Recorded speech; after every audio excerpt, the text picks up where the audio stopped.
72 hours from this very moment, President Barack Obama and Governor Mitt Romney will meet for the final debate of the 2012 election season. And with the end drawing near, more good news for Republicans in the polls as Romney continues to boast an impressive lead over his opponent.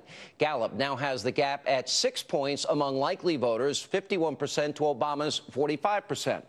Now, we're going to have more on those numbers as well as some fresh polling data from the battleground states with Karl Rove. That's coming up later this hour.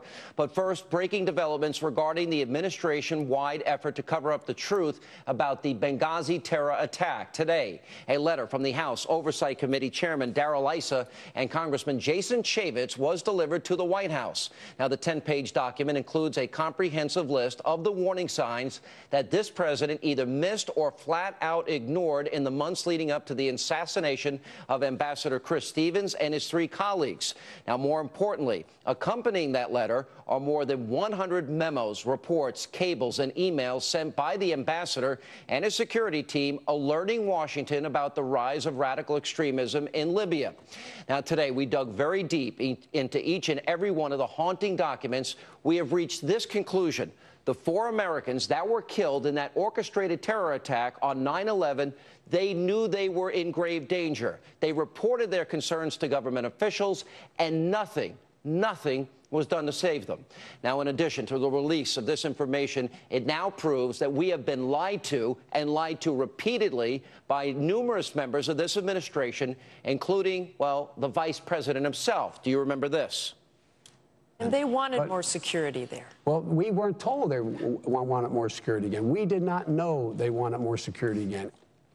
Well, that's not so. Countless requests for more security were sent and received by the State Department. And thanks to today's document dump, well, we now have the proof. Now, let's review some of the key findings. Way back in December of 2011, Undersecretary of State Patrick Kennedy signed off on a memo that extended America's presence in Benghazi through 2012. And he did so even though the memo stated, quote, because of budget constraints and the reduced footprint, diplomatic security's current presence consists of 2 special agents with an additional 3 slots currently unfilled. Now, the same document also reports that the compound itself is unsafe. Quote, the electrical, plumbing, and physical security work needed to bring this facility up to an acceptable standard would negate any cost savings of the move. A June 2012 memo from the ambassador himself is ominously titled, Libya's fragile security deteriorates as tribal rivalries, power plays, and extremism intensifies. Then in August, approximately 1 month before he was killed, Stevens personally emailed the State Department, writing, quote, what we have not seen are random crimes of opportunity, but rather targeted and discriminate attacks.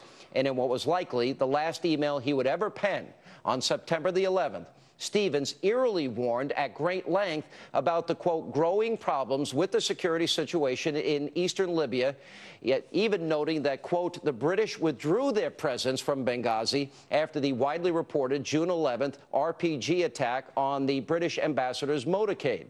Now, sadly, that was the final sentence of the final memo that the ambassador would ever send. And even worse, everything you just heard was readily available to the president and his national security team, which makes their claims that this tragedy was in any way related to a YouTube video or it was spontaneous even that more disgusting. And joining me now to talk about the letter that he sent to the president and what he's now demanding from the White House is Congressman Jason Chaffetz, along with Senator Lindsey Graham. Gentlemen, welcome back to Hannity.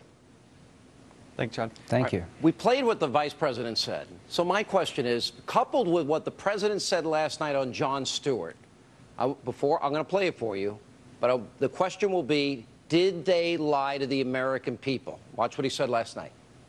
Every piece of information that we get, as we got it, we laid it out for the American people. Congressman, did the vice president and the president of the United States lie? I come to that conclusion, Sean. I look at what the vice president said, what the president has said, what Ambassador Rice has said, what Secretary Clinton said. They have not been honest with the American people. The intelligence community was foreshadowing for months that terrorism was abound, terrorism was happening. They attacked our compound twice. The Brits had to get up and leave. There were hundreds of terrorist incidents. Al-Qaeda was flying flags above buildings, government buildings there in eastern Libya. And then they come out after this attack and say, we think it was a video? Yeah. Look at all this. This is all unclassified intelligence. All right, now, Senator Graham, there are videos of all of this that prove that they knew from day one, our intelligence knew it was not spontaneous. Yes. Our intelligence knew it was not related to this video. Did they lie, in your opinion, and should those tapes be released? The tapes should be released. They're either incredibly incompetent, but they're stonewalling us all. Thank God for a Republican-controlled House. Do you think we'd know much of anything if it hadn't been for Jason and Daryl?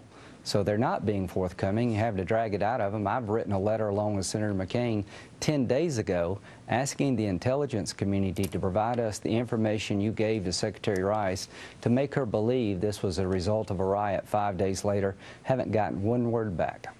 Yeah, but did they lie, Senator? I mean, because we know the president 14 days later on The View and before the United Nations, he was asked directly on The View, was this terrorism? Right. Well, we don't know yet. Well, the State Department knew it was terrorism in real time, didn't they? Right. Well, they're either the most incompetent people in the world or they're misleading us. Here's the question for me. What did the president know about the deteriorating situation in Benghazi months before this happened? Lieutenant Colonel Wood's testimony comes back and it kind of haunts my soul. He said Benghazi, it was inevitable we would get attacked, almost inevitable. We were the last flag flying. Everybody had left there, and we're trying to normalize relationships with a government that has no capacity. And I can't believe the White House would allow the President of the United States to go out and be among the public after our consulate was attacked June the 6th, blowing a hole in the wall that 40 people could have gotten through. I don't think anybody's that incompetent. So I'm assuming the President knew about the deteriorating situation, the comeback of Al-Qaeda, and did nothing about it. Well, wait, we got proof of that. Let's put it up on the screen here. In August 8th, this is more than a month before, memo from Stevens calls security forces understaffed. He says it directly there. If you look at, he also warns in the same memo of Islamic extremism rising. And then we have an image of the consulate before it was attacked showing the security cameras, were present. Where's the footage, in other words? Sean, what I don't understand is our consulate was bombed twice. That was terrorism. We never called it terrorism then. They didn't follow through. Where else in the world did that happen? And then on September 1st, the Interior Minister, the Libyan Interior Minister, puts eastern Libya on high alert. The ambassador sends a cable back to Washington, D.C. on September 4th and says, we're losing control out there. And this guy walks into Benghazi with two armed people and 3 other people on the compound, and then we wonder that it was some video. It just doesn't add up. Here's what so now we know that they were warned and they did nothing. Now we also know that this was not spontaneous, as they said from the very beginning, and they knew within hours. In real time, the State Department knew. We got a video. We got video, and they were watching it in real time. This woman testified. So the question is, why would the president, 2 weeks later, tell the American people we're still investigating and keep apologizing for the video and keep telling everybody it's spontaneous? Why? I think Governor Romney should ask him that question.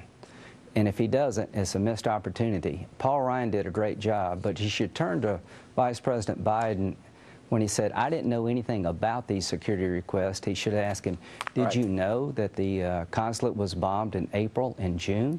Did you know that the British had to leave Benghazi? Did you know that the Red Cross office was closed? Did you know that Al-Qaeda was coming back in droves? Is there any reason why, that we can't show this video to the American people? Is there any reason? Hey, the president said in that hard-hitting interview with Jon Stewart that as the information becomes available, we share it with the American people. Then, Mr. President, show us that video.